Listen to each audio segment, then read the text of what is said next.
বিশ্বনবী বলতেন হাব্বুল কালাম ইলাল্লাহি আরবা, আল্লাহর কাছে সবচাইতে প্রিয় কথা চারটি। কয়টি? সবাই বলেন কয়টি?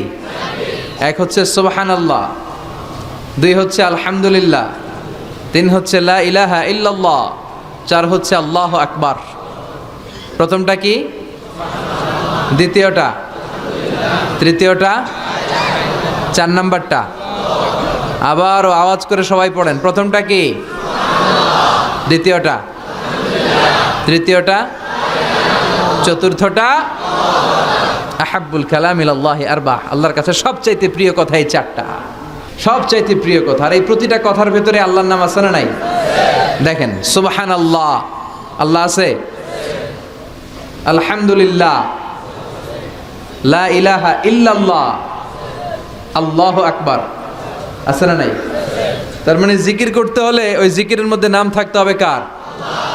আল্লাহ আমাদের সবাইকে কথাগুলো বুঝার ও আমল করার তৌফিক দান করুক। আমরা পড়ি আমিন।